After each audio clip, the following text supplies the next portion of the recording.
Drama Korea Little Woman mengisahkan 3 perempuan bersaudara yang tumbuh dari keluarga kurang mampu. Drama Little Woman diperankan oleh Kim Go Eun sebagai Oh In-ju. In-ju adalah anak tertua dari 3 bersaudara. Dia bekerja di Departemen Keuangan. Nam Ji-hyun sebagai Oh In-kyung.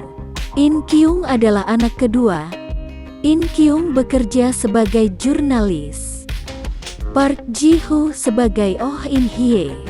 In-hye merupakan adik termuda yang masih duduk di bangku SMA. Dia adalah sosok yang jenius hingga bisa masuk ke sekolah seni prestisius meski dari keluarga tak mampu. Sebelum lanjut menonton, jangan lupa subscribe channel ini. Oh In-ju bercerita kepada Oh In-kyung bahwa sejak kecil dia sangat ingin meniup lilin kue ulang tahun. Namun, setiap hari ulang tahunnya selalu mengecewakan, dia tak pernah mendapatkan kue ulang tahun. Karena hal itu, mereka berusaha untuk membahagiakan In-hye saat ulang tahun dengan memberi kejutan. Mereka bertiga berbagi kebahagiaan satu sama lain. Namun, seketika suasana berubah saat ibu mereka datang. Kemudian, mereka makan malam bersama. In-ju dan In-kyung memberikan hadiah uang tunai kepada In-hye untuk biaya perjalanan sekolahnya ke Eropa. Namun, hal itu tidak diizinkan oleh sang ibu. Sang ibu mengeluh tidak ada gunanya mengirim In-hye ke Eropa. Sang ibu menyarankan agar uang tersebut sebaiknya digunakan sang ibu pergi ke Filipina untuk mengunjungi ayah mereka. Namun, In-ju dan In-kyung tidak setuju, karena ayah mereka pergi dengan meninggalkan banyak hutang, dan mereka yang harus bertanggung jawab untuk membayarnya. Hal itu menjadi penyebab semua hutang mereka terus bertambah. Keesokan harinya, mereka mengetahui bahwa ibunya telah pergi dengan membawa semua uang milik In-hye. Mereka sangat kesal dengan perbuatan sang ibu. Namun, In-ju dan In-kyung berjanji akan berusaha mendapatkan uang untuk biaya perjalanan sekolah In-hye pekan ini. Tetapi, In-hye menolak. Dia tak suka jika In-ju dan In-kyung terlalu memaksakan diri. In-ju mencoba meminta bantuan kepada atasannya agar membayar sebagian gajinya di muka, tetapi ditolak. In-ju justru diremehkan atas tindakannya tersebut. In-ju adalah orang yang dikucilkan di lantai 13. Dia tak pernah dianggap ada oleh teman sekantornya. Kemudian, In-ju pergi ke lantai 14 untuk menemui seorang teman yang juga dikucilkan, yaitu Jin Hwa-yong. In-ju sudah cukup dekat dengan Hwa-yong. In-ju bercerita bahwa dirinya baru saja meminta setengah gajinya. Kemudian, Hwa-yong memberitahu In-ju alasan mereka dikucilkan oleh pegawai lain.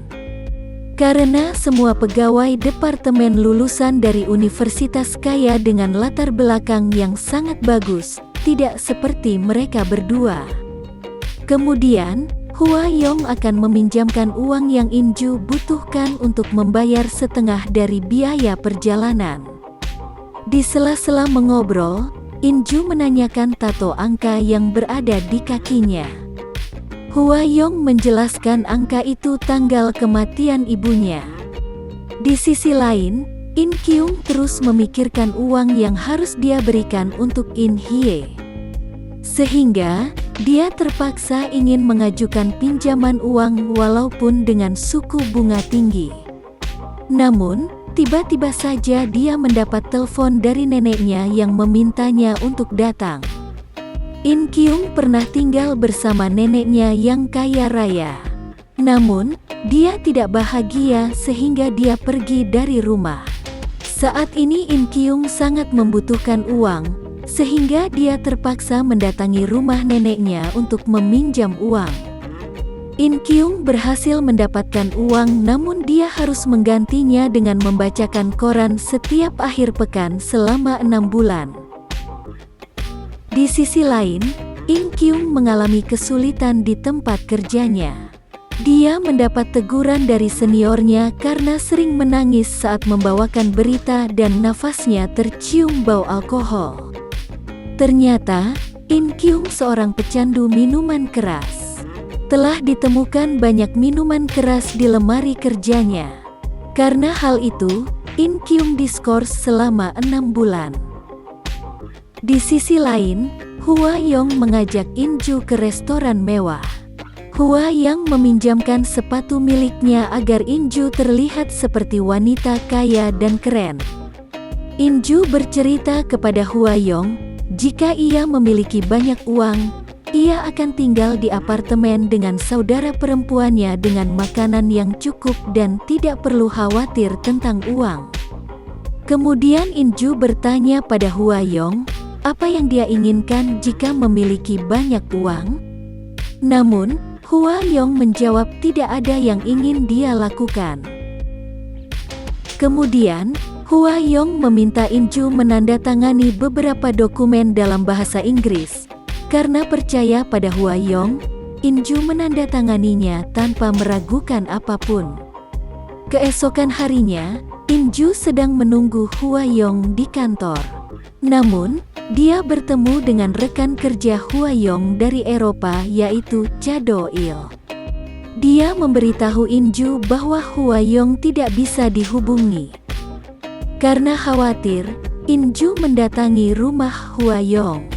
Ketika sampai, In Ju sangat terkejut melihat isi rumah Hwa Young yang penuh dengan barang mewah. Kemudian, In Ju histeris melihat Hwa Young tergantung dalam lemari pakaian. Hwa Young telah melakukan bunuh diri. In Ju sangat sedih kehilangan teman baiknya. Setelah kepergian Hwa Young, terungkap bahwa Hwa Young telah mencuri uang sebesar 70 miliar won dari rekening kantor Eropa. Pemimpin memanggil In Ju untuk membantu mencari uang tersebut karena dia merupakan teman dekat Hwa Young. Namun, In Ju menolak, dia tidak percaya bahwa Hwa Young yang mencuri uang tersebut. Karena hal itu, In Ju langsung mengundurkan diri. In Ju mendapat telepon dari Jae Syoga yang sering dikunjungi Hwa Young. Ternyata, Hwa Young sudah menyerahkan keanggotaannya kepada In Ju. In Ju mendatangi Jae Syoga. Dia diberikan kunci loker pribadi milik Hwa Young. In Ju masih sedih dan tidak menyangka bahwa Hwa Young sudah meninggal dunia. Saat membuka loker, terdapat tas besar dan sangat berat. In Ju mulai mengeluarkan isi dari tas tersebut. Terdapat surat yang bertulis, "Semoga kau bisa tinggal di apartemen bersama adikmu." Melihat tas tersebut berisi banyak uang, In Ju sangat terkejut hingga menangis.